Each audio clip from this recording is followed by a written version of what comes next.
300 for the inverter. That's a big inverter. That's designed to carry the refrigerator. Tomorrow, what you all are going to do is you're going to design something for our host to allow us to come in. So I'm going to give her all of my equipment. But you are going to design something. I have boxes. I have tool boxes that you can use. We're going to have a saw. We're going to have all of the tools that you need. What you want to do is you want to make sure that water can't get in to the box. You want to make sure that, so you're not going to press any holes through the box. You're going to build a frame inside of the box, a wooden frame, and then you're going to mount all of your pieces neatly with your wires clean so that you can see exactly what it is. So you're going to build a board the same way you see in that picture. You're going to build a board that has a specific function. So you're going to put all of the things into it.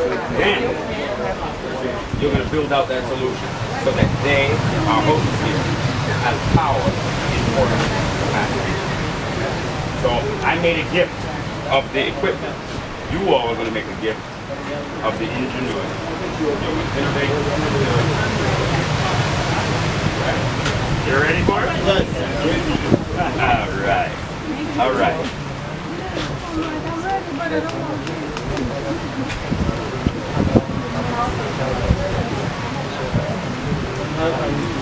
So you mean we go home? Okay. So one of the, and we're going to go through it in the book. Tomorrow we're going to finish up the book. One of the things that is also expensive, in addition to the battery, is balance of systems. Balance of systems is what they put the solar panels on. When they put it on your roof, it's not just on the roof. It's on an aluminum rack. And the aluminum rack allows you to slide the panels in. You slide them in and they hold it. The reason the balance of systems is important is because if you have high wind, you come out, and the solar panels are flying around in the air. You can't have that. So you have to ensure that they're down. Okay? So in America, the balance of systems is one of the most expensive parts. It's the rails that you slide your panels in. What we have to do is we have to design solutions using what we have right here. So the balance of systems is still important, but we're going to have to design it using something else.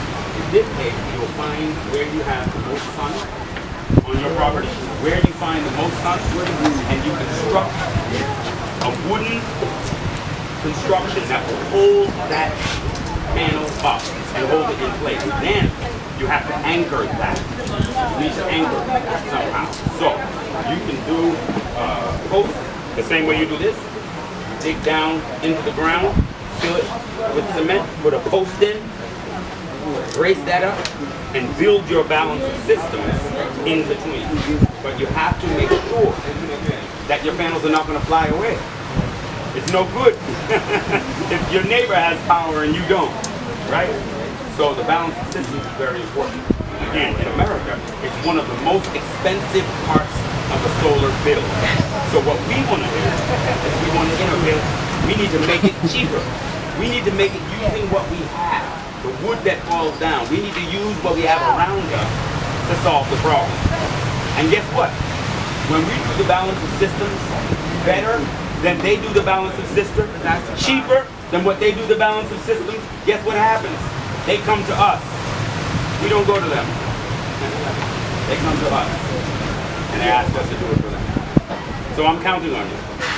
I'm counting on you.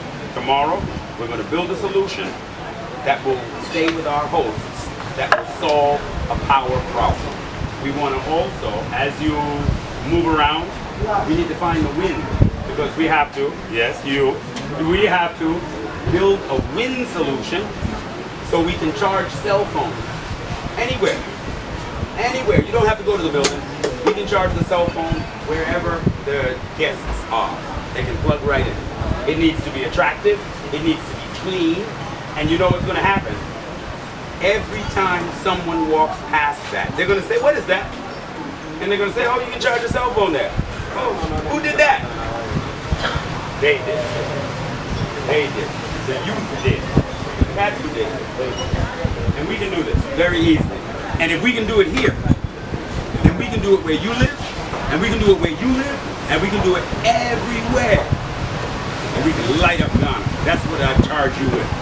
Tomorrow we're going to build something big. We're going to build something new. All right?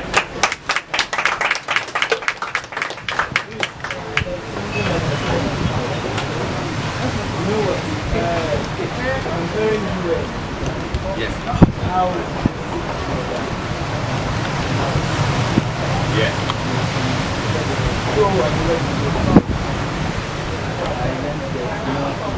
Okay. How does it work? Not as good. Not as good. In the United States of America, they can't use solar the way you can. Only 1/3 of American households can use solar power because the way that they build their houses, they build it and they build their houses like this. Everything is in a row. Everything goes in one way. Because that happens. So they didn't know about solar power. 100 years ago, 150 years ago, they didn't know about solar power. So they didn't build the houses to take advantage of the sun. Now, in America, where I'm at, where I come from, there's snow on the ground. And the snow comes this high everywhere. You can't see your car. You can't see anything. It's snow. It's very, very cold, right? So they don't have the sun. So the majority of America can't use solar power. Africa, you have sun every day. Even when it's rain and overcast, you still have sun. Hopefully tomorrow, I'll show you. When you have clouds, you can put the multimeter, the electrical tester, on the panel and you will still see it sees the sun. Even if you can't see it, the solar panel can. So no matter what, you will always have solar power in Ghana. This is why it's most important. You can do what America can't do. America can't make everybody solar. You can. We can. Okay. Tomorrow, y'all gonna use it. We're gonna finish up the book. Yes. During the rainy season, it's still gonna see, even though it's raining, even though you don't see the sun, it still works. But that is the challenge. And the answer is you have to be able to store energy. And the second answer is you have to have more than one solution. You have to have wind and solar. Solar by itself is not going to do it. Solar, you're going to have rainy days. Solar, you're going to have nighttime. Every day, the night is going to come. And if you don't have storage, how do you have power? You can't. Your freezer can't work unless you have power. So, you can't just rely on solar. You have to use wind. You have to use water. You have to use everything available to produce power. That's the way. So if you don't have, when it turns nighttime, you're on the water. If you put your turbine in the right place, you still got power. And so you always want to have more than one system. The sun will always be there as long as it's daytime and as long as it's not raining, right?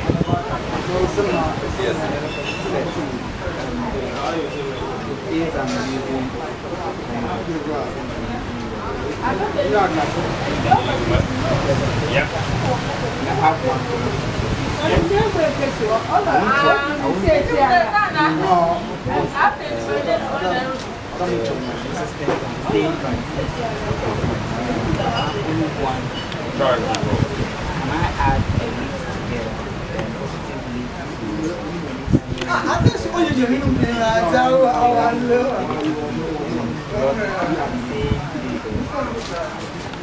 Because the panel there is consistent. If it sees the sun, it will be consistent 15 power, 15 watts. That will only generate 10 watts. So what will happen is, depending on how you wire it, it's going to send the power and it'll burn it out. You can't do it. Which is why, with that, you use an individual regulator. Instead of a charge controller, you use a regulator instead. And so what the regulator is just a medium. it takes DC power. So the USB allows you to charge your cell phone with DC power, right? And we can connect this directly to the battery. Because we can do that, we can also connect it directly to the wind turbine. And that will give us power. So in that case, you're going to need two different apparatus. One charge controller for the solar, one regulator for the wind. But you'll notice each of these things is mountable. You see the screw holes? I can put this anywhere. I can put it anywhere, right? One screws right there, it's there. Make it clean, make it look good.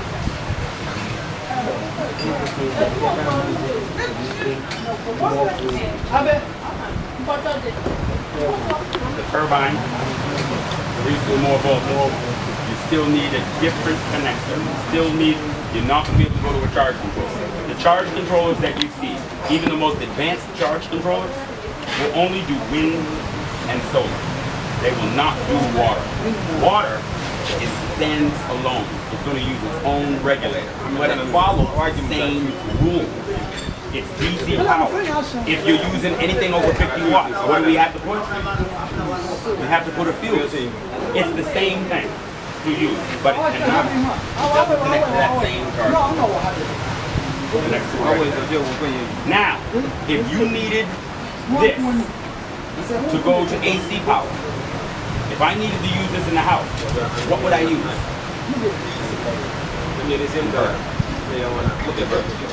And I would run directly to an inverter, and the inverter would convert that from DC to AC power, and I can plug in anything I need. So in this case, it's a little different. Not the charge. Wind and solar can coexist. You can do wind and solar in the same application and not do water with wind or solar. It stands by itself. Any more questions? All right. So tomorrow, we come at 9 in the morning, and my hope is that we have 7. They have to come for breakfast at 7. 7 breakfast. Come in at 7. We'll eat breakfast. We'll take our time. Yes. Then we build. Okay? We test it.